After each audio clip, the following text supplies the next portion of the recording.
Hey, what's up, guys? We are continuing on here with the XR200 again. Got the motor back together in the last video, if you watched that, finally, after waiting for some parts to come in. And got a couple other parts to put on there, too, once that motor's in. We got the got an air filter, new chain and sprockets, and I ended up finding a pretty much identical carburetor to the stock one. So I wanted to use the stock one, but the inside was completely gutted when I opened it up to clean it out. There's missing jets, and the needle jet holder that's in there is missing, and that seems to be pretty hard to find online, and any ones that I've seen on eBay have been ridiculously priced. So I picked up this it's a Chinese car, but I was looking it over, comparing it to this one. I mean, it's almost identical, and this was only like 20 bucks. So I figured it was worth a try, because just one of the parts inside here that I was looking for was over $20. It was the needle jet holder, which is like the hard to find part, it seems. And I checked rebuild kits. None of the rebuild kits that I could find would come with that, so I figured I'd give this a try. It got good reviews, and I've been hearing good things about this carb, so I'm gonna give that a try. And we got the motor here over on the stand still, but this is gonna go in here in a second. Finally got all the gaskets and O-rings and stuff that I was waiting on, and we got the decompression cable installed. So we are ready to put that back into the frame and get this thing started.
All right, I'm starting to torque down the engine fasteners here. I got the upper mounts done, the rear, and also there's one underneath here as well. So those are tightened up.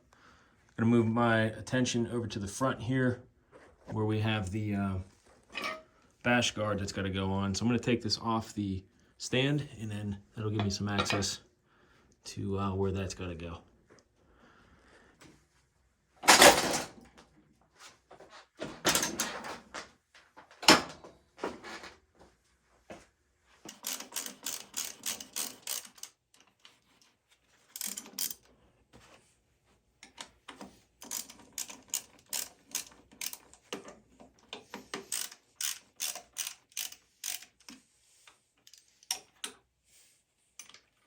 Get this clutch hooked up next.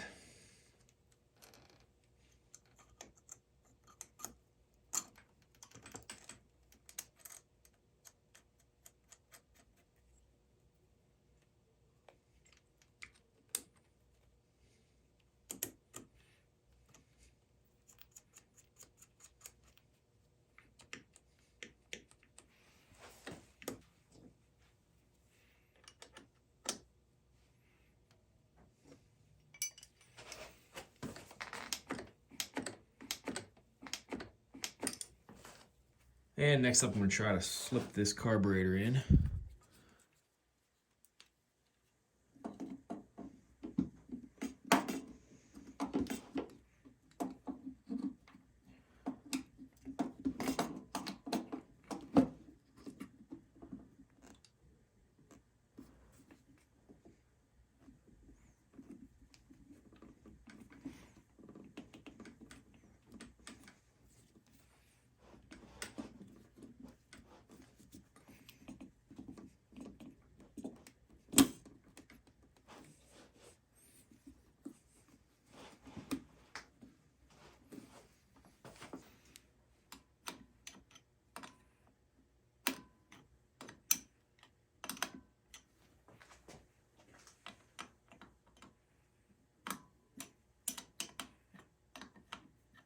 Gonna move up to the electrical components now. Just get some dielectric grease on some of these connections. Get them hooked up, and then we're gonna test for spark here pretty soon.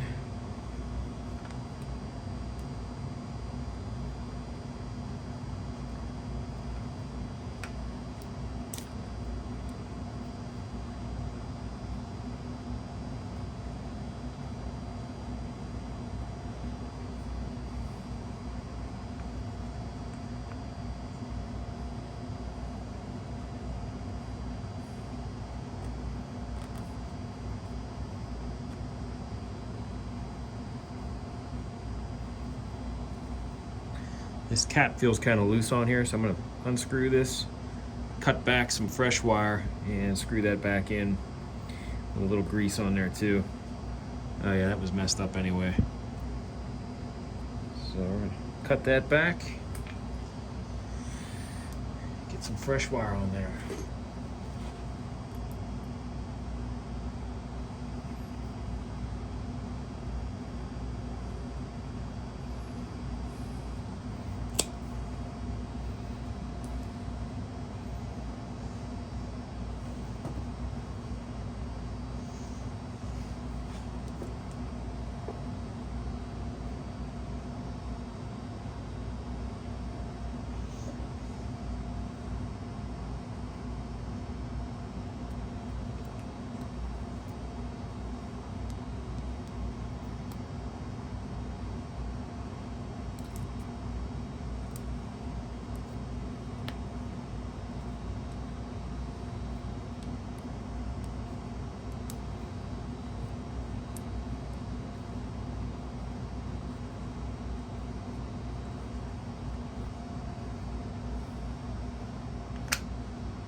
Moving over to this side here, I'm hooking up the alternator wires and the ignition wires here. And I kind of had to look at the wiring diagram because there's a lot of extra stuff unplugged. And I guess it turns out they just use the same wiring harness as the older models, which have the headlight and the tail light. So a lot of the stuff you don't even need to hook up. But I am going to obviously hook up the ignition generator, the CDI, and also the alternator, because you kind of need those for it to run. So I'm going to hook those up now, and we're going to test for spark here pretty soon, but get some grease in these fittings here first and get them plugged in.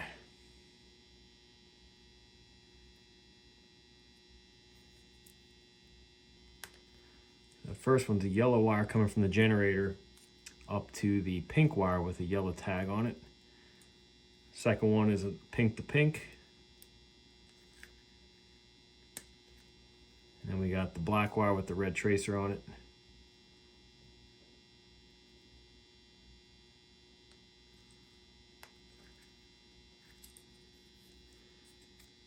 And it's just a matter of plugging in the CDI.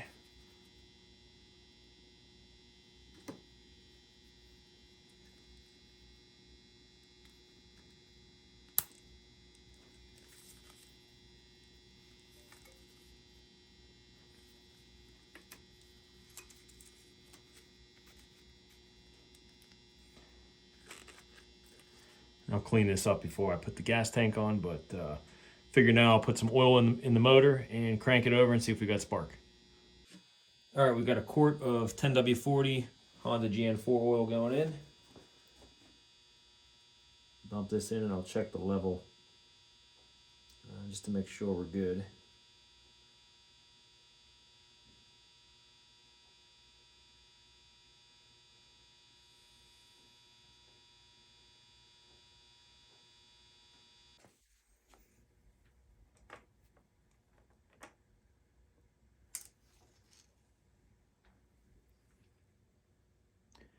And we're about halfway up on the dipstick. I think we're good. Let's give us a couple kicks and see if we got spark. All right, so I turned off a couple lights to make it a little easier to see the spark. So let me zoom in a little bit, give it a couple kicks and see what happens.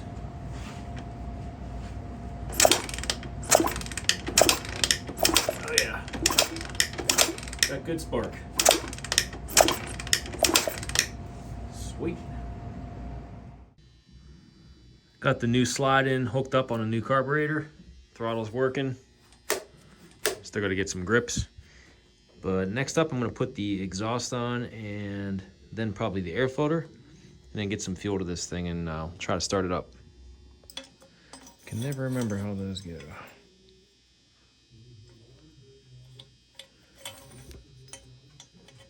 Pretty sure something like this. I gotta get these both lined up here.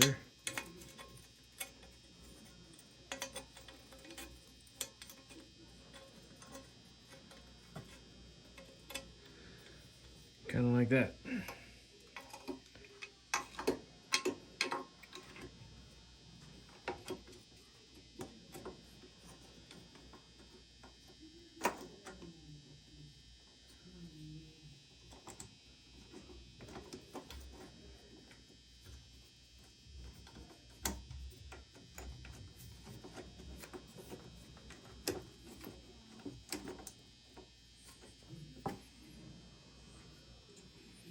Just get these started on here, make sure everything else is lined up. It did fit into the muffler, no problem. So I think alignment's good.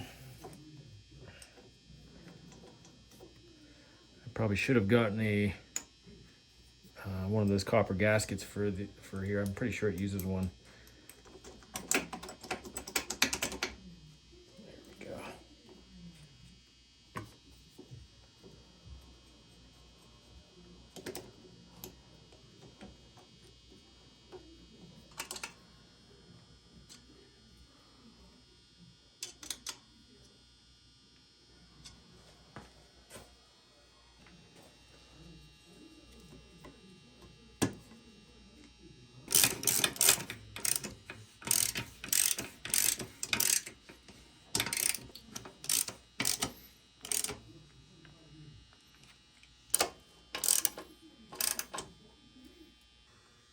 All right, the exhaust is on, nice and solid.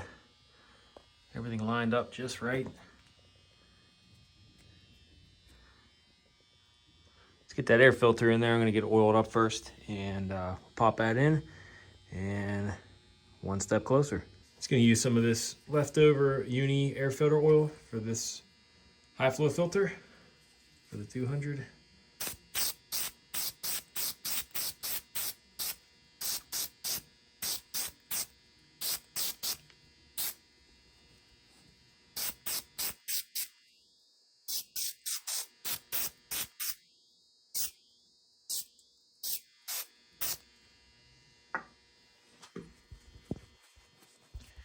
Get that worked in there nice and evenly.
Found some old grips that I had. I'm just going to throw these on here for now.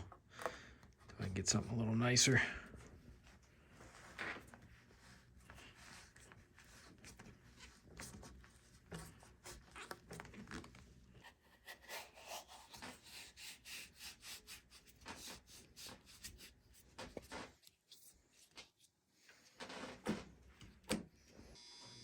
So I figured I'd do a chain and sprockets while I had it up in the air, and also I changed the rear tire.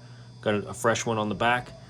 We just went with the IRC Vulcan Duro V33. There's not many 17-inch knobbies to choose from, so unless I'm missing a bunch of them, but this one's got some good bite on it, looks like, so we're gonna go with that.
All right, we're back off the jack. We're on the ground.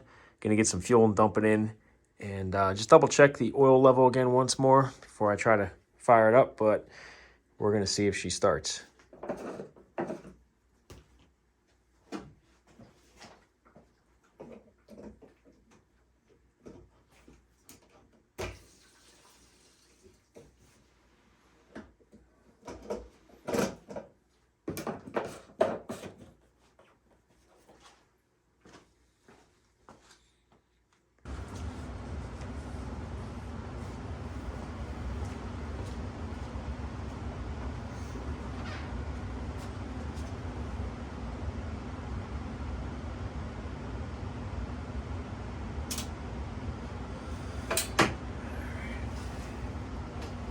Choke there.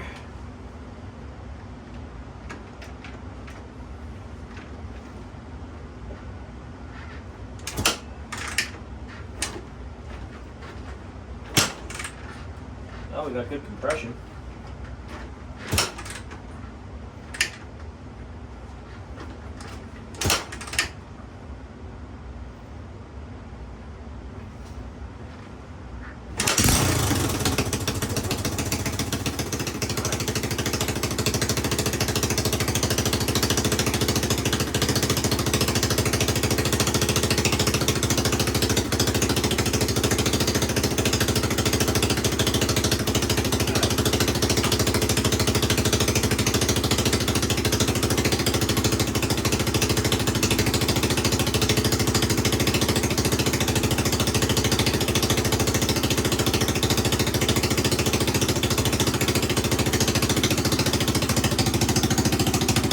Sounds pretty good.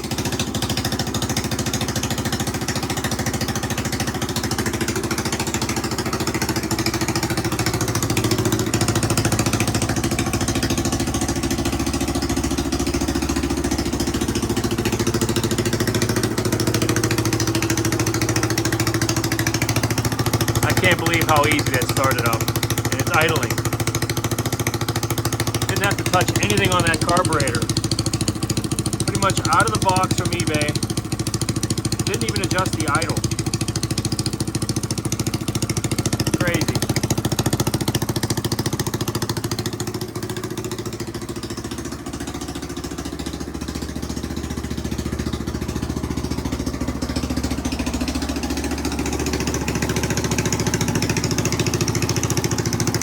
I got no excessive noise at all on the cam chain side. that's awesome. It is quiet over here. Nothing leaking.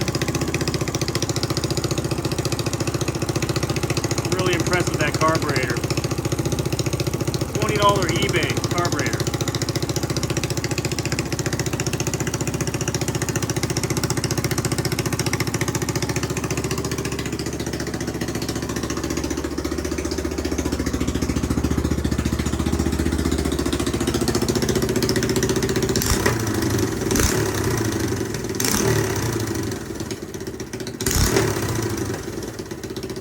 Got a little backfire there, I think, because of this opening. It's leaking pretty good.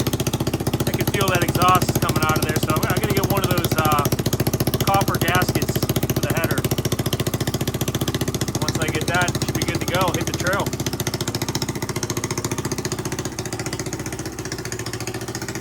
It's purring like a kitten.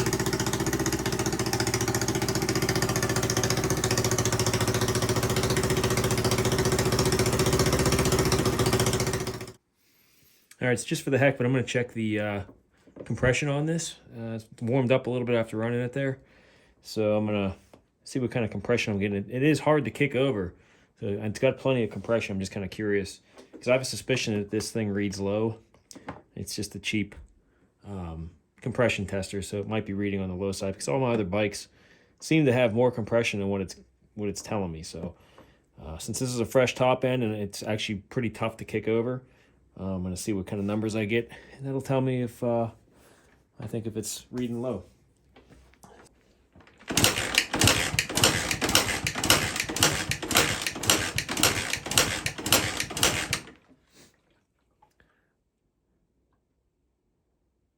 So it's saying about 100. And I'm pretty sure it should have more than that, and I can tell by kicking it that it's got plenty of compression. So I think this gauge probably reads on the lower side. I have to look into getting a decent one, something that's a little more accurate. So I was thinking too, after the rings seat and break in a little bit, I should see that number go up a little bit more, but I'm still suspecting that this gauge reads on the low side. So if anyone out there watching can recommend a good, decent gauge, it isn't super expensive, just something I can use for in the garage here, I'd appreciate it. Just leave it in the comments, guys. Thanks. Well, guys, I think that's going to do it for this video here. I'm super pumped that this thing started up that easy. The only thing, just got to get that header gasket, and that'll quiet it up. And I'll give it a couple more heat cycles before I take it into the woods. But, yeah, the next video, I will be on the trail with this thing and reliving my mid-teens with an XR200 again. So I want to thank you guys for sticking around if you're still watching. If you're not a subscriber, make sure you hit that subscribe button. Hit the little bell for the alerts so you can see the next ride on this thing, and leave me some likes and comments too if you could. It goes a long way in helping me, guys. So thanks again, and we'll see you on the next video, and we'll be on the trail with this bike.